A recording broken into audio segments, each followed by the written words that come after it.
అవును, రైట్. పద్మ గారు, ఇక్కడ ఒక విషయం ఏంటంటే సిబిఐకి ఇవ్వాలి, సిబిఐకి ఇవ్వాలి, సిబిఐకి ఇవ్వాలి.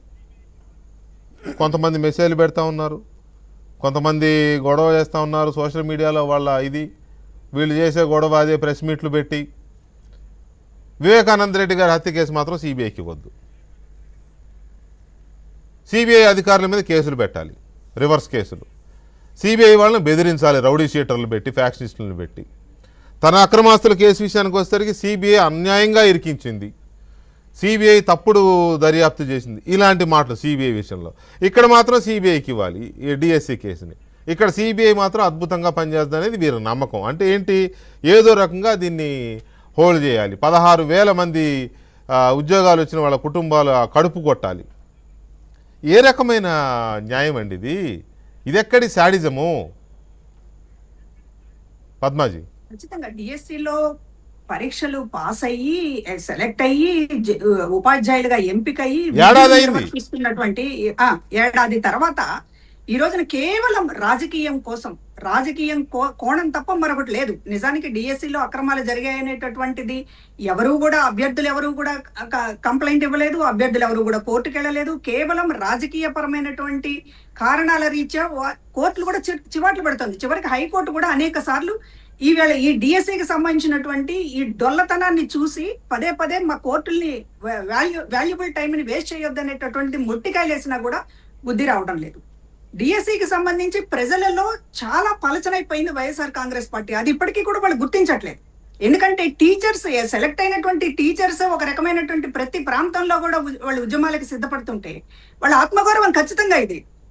ఎన్నికైనటువంటి వాళ్ళకి, నియామకమైనటువంటి వాళ్ళకి మీరు అక్రమంగా నియామకం అయ్యారు అనేటటువంటి ఇది పంపితే రేపు పిల్లలు ఎలా గౌరవిస్తారు? ఆ టీచర్స్ ని సమాజం ఎట్లా గౌరవిస్తుంది? చాలా ఆత్మగౌరవానికి ఒక గొడ్డలి పోటులాగా వైసీపీ రాజకీయం చేస్తున్న తర్వాత కనీసం దాని ప్రభావం సమాజంలో ఎలా ఉంటుందనే జ్ఞానం కూడా ఉండాలి కదా. టీచర్స్ రేపు పిల్లల్ని తీర్చిదిద్దాల్సినటువంటి ఒక ప్రొఫెషన్ లో ఇన్ని వేల మంది వాళ్ళు ఎంపికైన తర్వాత కేవలం రాజకీయం కోసం మీరు ఒక ఆధారం పట్టుకుని మాట్లాడండి, లేకపోతే ఒక అభ్యర్థిని ముందు నిలబెట్టి మాట్లాడండి.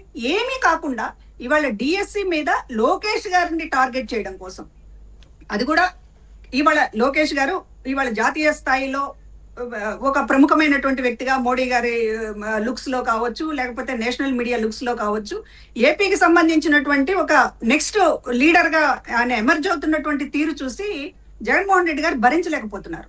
కాబట్టి ఆ టార్గెట్ కోసం డిఎస్సిని ఉపయోగించుకున్నారు. పోనీ డిఎస్సిని ఉపయోగించుకోవాలంటే మీరు ఒక ఆధారాలు మాట్లాడాలి, ఖచ్చితంగా దాన్ని స్టడీ చేయాలి, బయటికి తీసుకురావాలి. చివరికి మీకు డిఎస్సిలో ఎంపిక ప్రక్రియ ఎలా జరుగుతుందో తెలియకుండా నాయకులు మాట్లాడుతున్నారు. జగన్మోహన్ రెడ్డి గారికి అవగాహన లేకుండా మాట్లాడుతున్నారు. అక్రమాలు ఎక్కడ జరిగాయనేటటువంటిది ఇంతవరకు నిర్దిష్టంగా చెప్పలేకపోతున్నారు. కానీ యాగి చేయడానికి మాత్రం ప్రతి నియోజకవర్గంలో ముసలి ముతక అందరూ తీసుకొచ్చి జంజీ అనేటటువంటి పద్ధతిలో ప్రొజెక్ట్ చేస్తూ ఉద్యమాలు చేస్తున్నారు. ఇవాళ డిఎస్సి మీద ఇంత గట్టిగా కౌంటర్ ఇస్తున్న తర్వాత కూడా చర్చకు అసలు మాట్లాడటం లేదు. ఎంతసేపటికి ఆందోళన, యాగి, ఒక జెండా పట్టుకోవడం, ఒక టెంట్ వేయడం, శిబిరం వేయటం తప్ప డిఎస్సి మీద మా అభ్యంతరాలు ఇవి, మా ఆధారాలు ఇవి, వీటి మీద సమాధానం చెప్పండి అని అసలు డిసిప్లిన్, ఒక కన్స్ట్రక్టివ్ గా, ఒక డిసిప్లిన్ గా మాట్లాడడం అనేది వైఎస్ఆర్ కాంగ్రెస్ పార్టీ అసలు చేస్తోందా? డిసిప్లిన్ అనేటటువంటి ఉంటే, ఒక రాజకీయ పార్టీగా మీరు ఉంటే ఖచ్చితంగా అసెంబ్లీకి వచ్చి డిఎస్సి మీద మీరు మాట్లాడడానికి మీ గొంతు నొక్కేస్తే మీడియా పాయింట్ ఉంటుంది. నిజంగా అది వాస్తవమే అయితే డిఎస్సి అక్రమాలు జరిగి ఉంటే మీరు రోడ్ల మీద ఆందోళన చేయాల్సినటువంటి అవసరం లేదు. రికార్డుల పరంగా మొత్తం హిస్టరీ గుర్తుంచుకునే విధంగా, ప్రపంచం అంతా చూసేటటువంటి విధంగా మీరు అసెంబ్లీలో ఎండగట్టొచ్చు. మీకు ఆ ధైర్యం లేదు. ఎందుకంటే పాయింట్స్ మాట్లాడేటటువంటి ఇదే ఉంటే, మీకు నిజాయితీ ఉంటే, మీ దగ్గర బలమే ఉంటే, సబ్జెక్టే ఉంటే, ఆధారాలే ఉంటే అసలు అసెంబ్లీ ఎంత గొప్ప వేదిక మీకు. ఎందుకు అసెంబ్లీకి వాయిదా వేస్తున్నారు? ఈ డిఎస్సి టైంలో అయినా సరే వస్తారని అనుకుంటారు ఎవరైనా సరే. ఎందుకంటే అంతకు మించి అవకాశం ఏముంటుంది ఎండగట్టడానికి? అక్కడ మీరు అవాయిడ్ చేస్తున్నారంటే అర్థం ఏంటి? తోక ముడుస్తున్నారని అర్థం. ఎంత క్లూలెస్గా మాట్లాడుతున్నారంటే వీళ్ళు. అసెంబ్లీకి ఎందుకు వెళ్ళాలి, శాసనసభకి ఎందుకు వెళ్ళాలి, మాకు టైం ఇవ్వరు, శాసనసభ మాకు ఆ హోదా లేదు, మాకు ఎందుకు, మీరు ఎందుకు వెళ్ళాలి శాసనసభ కంటే ప్రజలు మిమ్మల్ని ఎన్నుకున్నదే శాసనసభ సభ్యులుగా.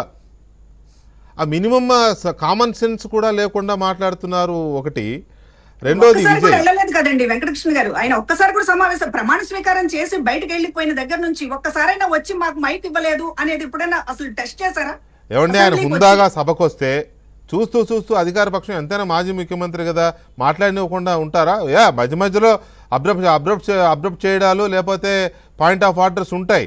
అయినా సరే మాట్లాడుతుంటే మరి ఇంత నిర్దాక్షిణ్యంగా అయితే చేయరు కదా, ఎందుకు చేస్తారండి? ప్రెస్ మీట్ పెట్టినట్టు 3 గంటలు మాట్లాడాలంటే అసెంబ్లీలో కుదరదు కదా. ముఖ్యమంత్రికి ఇచ్చే సమయం నాకు ఇవాళ కావాలి, 1 minute ఈ చాక్లెట్ 1 minute బిస్కెట్లు అడిగినట్టు అడిగితే కుదరదు కదా. 1 minute డెఫినెట్ గా వీడియోస్ నడుస్తున్నటువంటి కాలం ఇది. 1 minute వీడియోస్ లో పొలిటీషియన్స్ చెప్పాల్సింది చెప్పేయమని మోడీ గారు కూడా చెప్తున్నటువంటి పరిస్థితి. జగన్మోహన్ కావాలంటే అసెంబ్లీలో ఎక్కడ వస్తుందండి? జగన్మోహన్ రెడ్డి గారు ముఖ్యమంత్రిగా అసెంబ్లీలో ఉన్నప్పుడు ప్రతిపక్షాన్ని ఎంత హీనంగా ట్రీట్ చేశాడో అలా అయితే చూడరండి ఖచ్చితంగా. నేను చెప్తున్నాను ఆ మాట.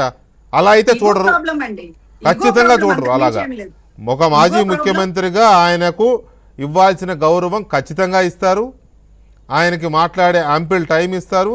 సబ్జెక్టు మీద మాట్లాడుతుంటే ఇందాక శ్రీనివాస్ గారు అన్నట్టు జయప్రకాష్ నారాయణ లేకపోతే ఓంకార్ మహామహులు హౌస్లో ఒక్కరున్నా సరే గంటల తరబడి మాట్లాడుతుంటే సబ్జెక్ట్ వినాలనిపిస్తే వింటారండి. ఎందుకు వినరు? నీలో అట్రాక్టివ్ ఇది ఉంటే నువ్వు మంచి ఇదిగా మాట్లాడగలిగితే సబ్జెక్టు డీవేట్ అవ్వకుండా మాట్లాడిస్తారు. ఇక్కడ విజయ్ కుమార్ గారు